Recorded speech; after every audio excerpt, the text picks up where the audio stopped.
guess the beginning, really, I guess even because my dad was in the service and whatnot, and then having Irish background, when he would have people over to the house, this is going back probably 3 years old, 4 years old maybe.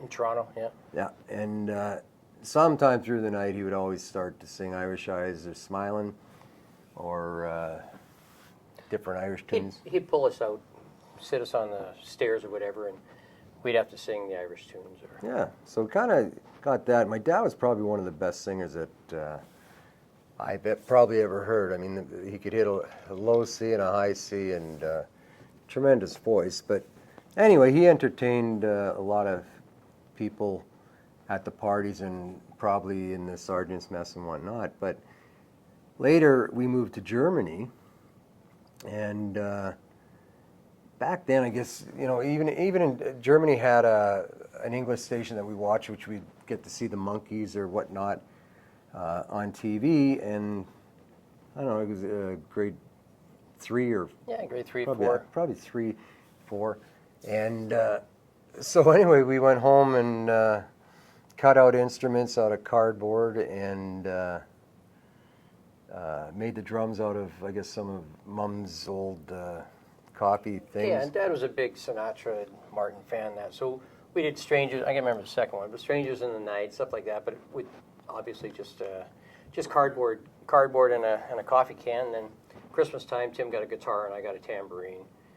But we used to probably a couple times every second month or so we'd entertain the school. Yeah, there's probably about 6 kids in the group, and yeah, just kind of go from there, and they'd let us out. In Germany, we had a lot of Elvis movies back then. We thought they were great at the time, you know. Yeah, because every Friday night was movie night for us, and my mom would take us to it. Then we'd go to the PX and we'd buy the record, and that's what we started, just because we didn't get a lot of radio there. We'd get CBC, so you know, we get the Beatles. Michelle really didn't know who the Beatles were until we got back into Canada in '69. But Elvis, we had umpteen Elvis records, and so that was kind of our. But we didn't really start. I mean, we grew up with all the 48s and the crooners, big band eras, the swing music. Crew Cuts, Keep It a Secret. First record I ever bought was Dean Martin. He was my first idol. Then my mom liked Tom Jones and Engelbert and whatnot, so we bought that. And then one Friday, I would have to be 67. We moved there in 67, so 67 or 68, and we went to what's classified as Elvis's worst movie, which is probably my favorite, which is called Clambake. Yeah. And right after that movie, we started buying everything was Elvis after that. Amazingly, for that movie, I mean, Michael Bublé, 30 years later, did a couple songs out of there. Yeah, absolutely. So anyways, that's kind of where we were there, and then came back to Canada. Or is there something else in Germany you can think of there? Well, no, I mean, that was definitely, I mean, the only kind of rock band that we bought back then was Hermes Hermits. For some reason, they were really popular on the kind of Hush. It was a big time for the English radio. Yeah. So, but yeah. So anyway, so we ended up moving back to Canada, back to Toronto, and we really didn't do a lot as far as any. We played in the church, you know. So we played guitar. I didn't play great, but we played guitar in the church in Toronto before we came here. And then we came here. We had a little tiny band that didn't. Well, yeah, we didn't, like in Toronto. We didn't do much at all. But once we moved here in 1972, back in Germany in grade 4, just backtracking, we had a guitar. I had my grade 4 school teacher, P.J. Dudar, who taught about 5, 6. Kris wasn't in my class, but he came, and this grade 4 teacher taught everybody how to play rhythm guitar. and his favorite artist was, oh man, Canada's biggest folk guy. Gordon Lightfoot. Gordon Lightfoot, yeah. Yeah. Kind of going. And so we knew, when we came back, we knew almost all of Gordon Lightfoot's stuff and July, could play it. all the yeah, we knew a lot of. So first and only time we were current. yeah, so we could play rhythm guitar a little bit, but when we came to Winnipeg and Transcona, we met Dave Dunsworth, Dave Forsythe. Anyway, we kind of got a little bit together, and we'd get together and just kind of strum and whatnot, and just do some music on the side. But really nothing ever evolved from it. In grade 9, 10, 11, 12, we had no aspirations of singing at all. You know, there was another few friends of ours that put a band together, which was Billy Granger and those boys. Yeah, I mean, in school, none of us played school dances or anything else, so it was all just on the side. It took a few years for us to, you know, we did a couple of, you know, school plays and things like that, but really it was Phil Petrie he was actually back in, I believe, 76, I can't remember, but it was grade 12, grade 11. He was trying to put a little, two guys, two girls together long before they had the boy bands or the girl bands. He was trying to put, for a variety show in Toronto. Phil worked with CBC at the time, and anyways, so he put Dallas, I guess, Kelly? Winterburn? Yeah, Dallas Winterburn, Jamie Bannister, Tim, myself, and we actually started doing a lot of rehearsal with harmonies and that, which really was a nice intro. And after rehearsing probably for 4 or 5 months, that got canceled, but it put us in touch with Phil Petrie. And Phil, through the years, Phil helped us out a lot when we first started. And then after Phil, I guess we really got... Well, when we moved here, one of the biggest groups, of course, in Canada at the time was the Guess Who. And believe it or not, we came from Toronto and from Germany, so I was walking home from school one day with Dave Dunsworth, I believe, and I said, like, what's popular? And he said the Guess Who, and at that time, I was still used to big band era and Elvis, basically, and at the time, Glamour Boy was out, believe it or not, and I just loved the way that song had a great feeling to it, and then that's when they told me it was a Guess Who, and then I started listening to that type of stuff, and went from there. And then, like Kris said, we met Phil, and then we put a little band together with Dave Dunsworth and Dino Rizzuto, and we just rehearsed in the basement.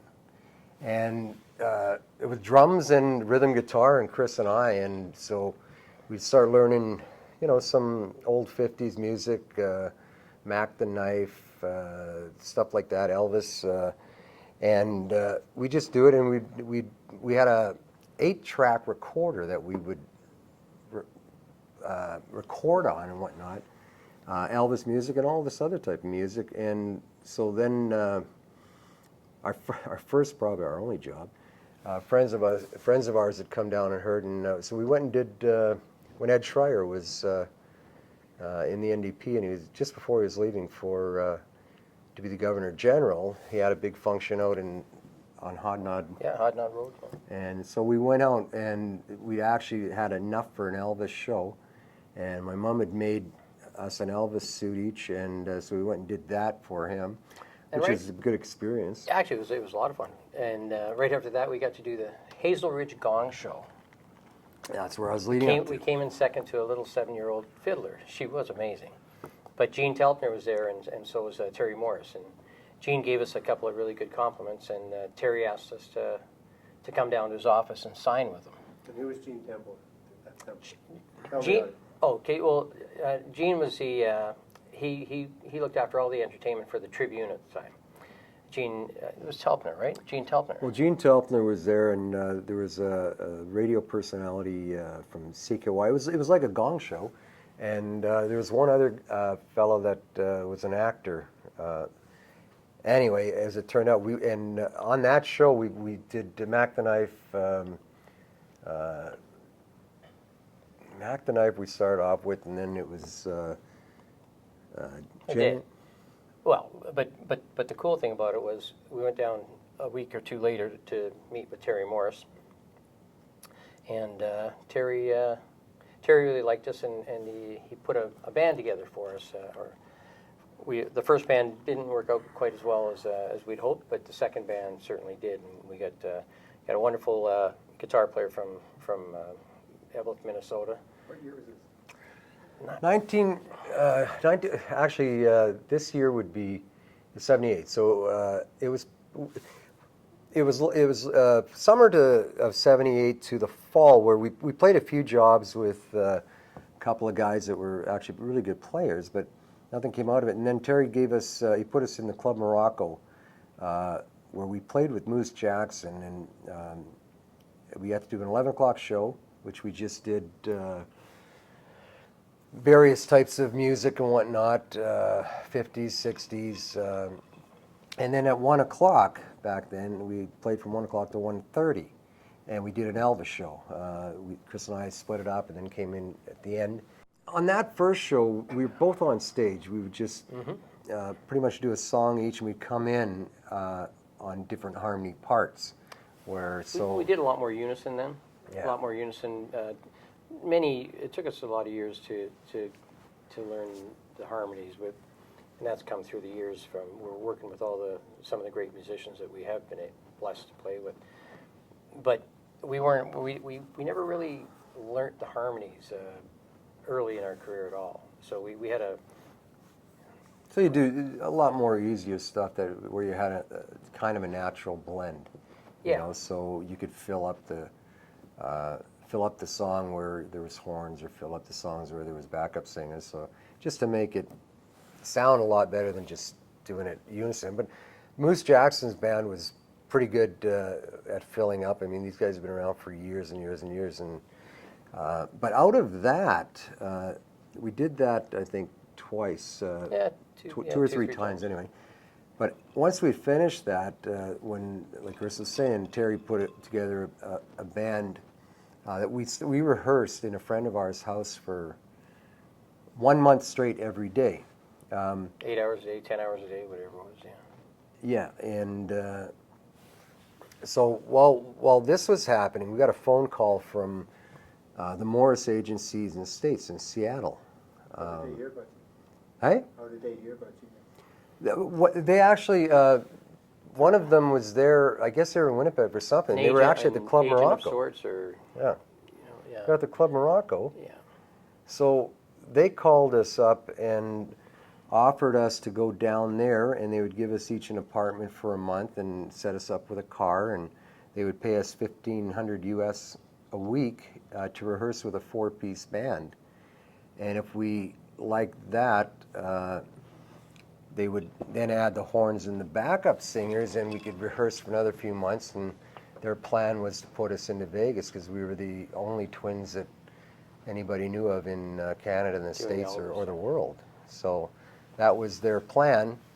And after Kris and I discussed it, I mean, back then we were 18. Yeah, I mean, it was. We were with Terry. We'd already we'd done a little bit of work, and we had a tour already planned for, I can't remember, 10, 12 weeks, 14 weeks, whatever it was, out west, and for pretty good money. I mean, for what we thought back then, of course. And so we opted to stay with Terry Morris here in Winnipeg. There was and life choices at that time, which is, the people that we were seeing. A lot of things ran into it, when you're that young. Yeah, I mean, right at the same time, we had Terry had arranged for a meeting with, back then it was Cheryl Haddad and his son and that, and who owned Holiday Chevaux, and we were going to sign on. He was going to back us, and it was a long contract, though. So, again, we opted not to take it for that long, and again, we were young and that, and you get different advice, and sometimes you regret it, sometimes you accept it, sometimes you're happy with it. Regardless of what happened, we didn't take either one of those. And in the first year and a half, those contracts were offered. And the contract that he's talking about with Cheryl Haddad was a 15-year with a 5-year option, and he was going to put a lot of money up front. But Kris, like I said, at that time I know we were 19 because I said to them I would do a 10 and a 10. But 15 years at that time in my life seemed like an eternity. And at 18, you're talking to a lot of different people, and some are saying do it, some are saying, you're tying yourself up. In negotiations, it was, you got to do this, or one can get out, one can't get out, and you don't know. And, that's where we would have had to get Terry or lawyers or what, I don't know. But either way, it worked out, I think, pretty good. Could have worked out far better, So. But anyway, from there, like I say, we rehearsed 1 month straight in friends of ours' house in Transcona. We're building another house out in the country. This is 1980? This is still late 78. It's probably 77, 78, Yeah. So while we were rehearsing with them, we had a great guitar player, Tim Serrar from the States, and Terry had put together Canis Carney and Julian and Don. And Don on drums, but he was adamant that we rehearse and rehearse and rehearse, because what we were doing, we weren't going to play bars, we were going to play nightclubs out west on our first tour. So Tim was adamant that the band had all this music down that we liked, or the show and whatnot, and so we put together a nightclub show that had your dinner set, which again would consist of probably 50s, 60s, whatnot. And then we had Elvis set, which started off with the 50s and the 60s, which Kris did. And then you had a dance set. And back then, I remember disco was still popular, and Tim refused to. He said, we're not doing disco, but he said, I got a song that should satisfy people, which was Superstition, because it had the disco beat.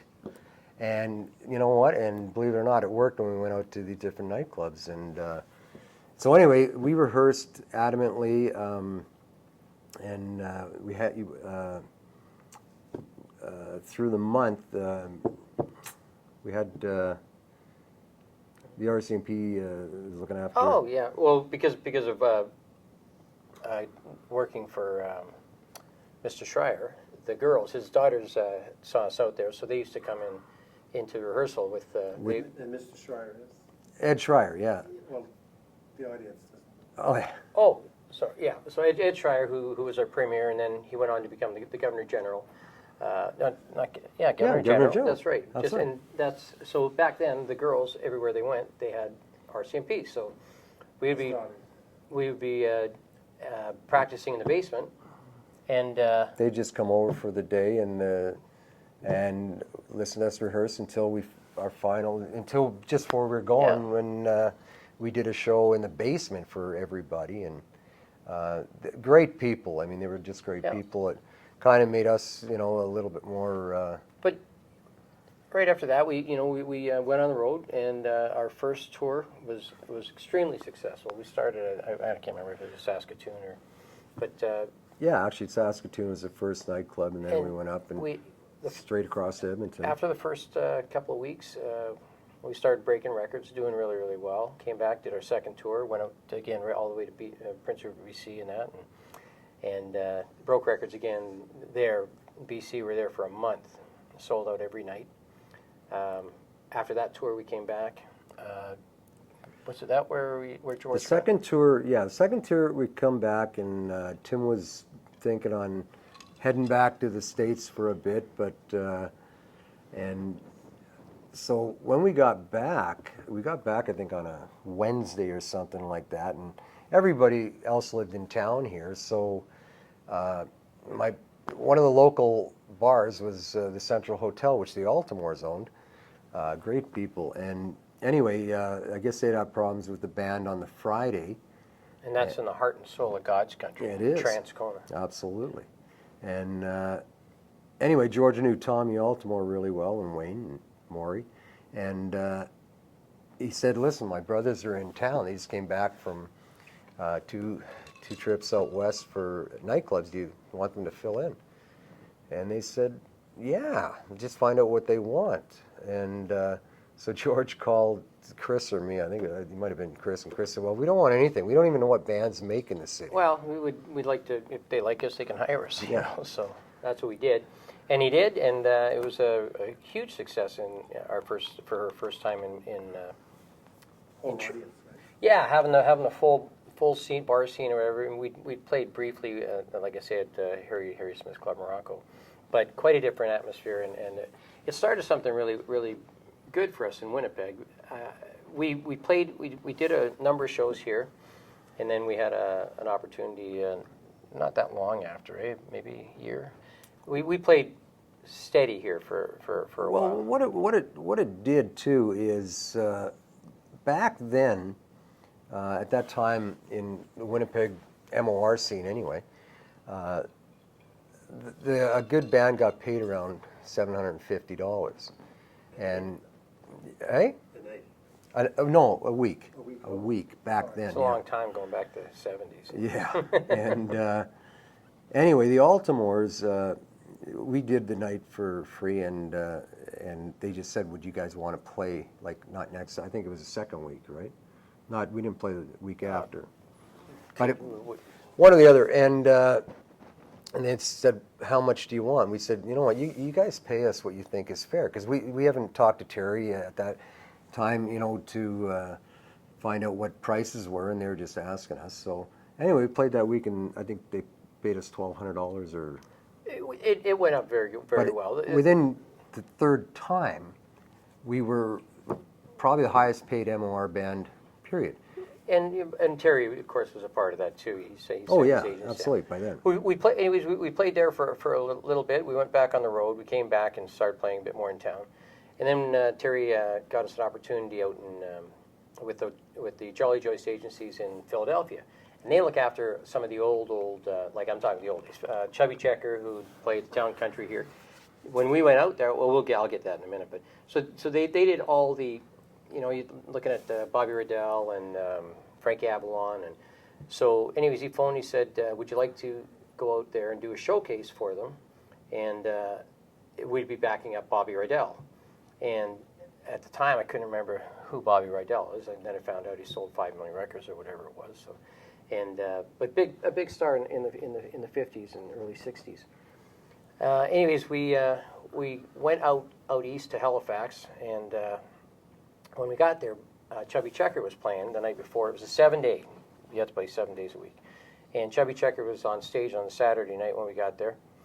And the next day, we found out that Bobby Riddell was not playing, so we headlined for the 3 weeks we were there, and weren't sure. I mean, it was a 500-seater, really big venue, and we thought we did good. We weren't sure, like it wasn't jam-packed every single night like it was out west. And when we got back, we kind of weren't. well, we had going down there. I mean, just give you kind of an idea of bands on the road that we needed a bus to go down there. Mike McMahon came with us. He took his truck and took all our equipment. And George went and found an old school bus, like a short one, and that would fit all of us to travel down. Bev Masters, Vance's wife from the New Guess, who was with us doing sound, and Mike and his wife came, and we stopped in Toronto at my brother Larry's and had a big party and played a night for them and whatnot. So you do all this stuff to get down there to do this, and the whole idea of this was to showcase for the Atlantic City. And so all of this, and then while we were there, George was on lights, and Guy Fraser was on. George was on Spotlight. Guy was on lights. George So is your brother. my brother, yeah. And so these guys, all these people came with us, and not for a lot of money, but did it because they loved the music and everything else. So we'd party and whatnot and just write. It was a things big up. opportunity for us too at that time. Probably the biggest opportunity we'd had to date that was actually solid, and there was some foundation to it. That you knew that going there, you do a good job. There's an opportunity to go to the States for some like Tim said, the Atlantic City job was open, but also, I mean, working with the Jolly Joyce agency, I know it sounds funny, but it was a big agency in Philadelphia, and we got back here, and we did. We got offered to do the job in Atlantic City to open up Hugh Hefner's Playboy Club, and what had happened is that before we went down, Terry thought it was a good idea, or I'm not sure exactly who, but anyway, we compiled a new band, and really we had Mike McMahon with us, and a really good guitar player that my cousin Terry had told us about. We had a keyboard player that came along with us, that like people that we really didn't know, and people that probably weren't as familiar with Elvis's music. Or really wanted to do the Elvis music. Or were passionate about it. It was a good payday for them, but I don't think it was something that they really wanted to do. So At this time, it's what, 1979? this one, that was 82. Oh, 82? Yeah. 81, 82, yeah. Because prior to that, we played with Walker and the new Guess Who at times, which we can tell you about that shortly. Yeah, I forgot about that. But it was around 82 because the Playboy Club opened up in 83.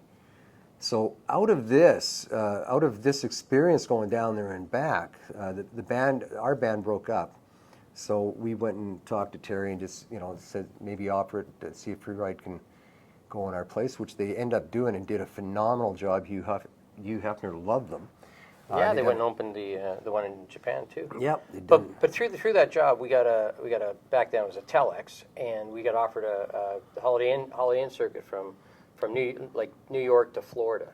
Yeah. And 6 months a year. Yeah, and but the bad thing is like I say, the band that we were working with just wasn't gelling, it wasn't working.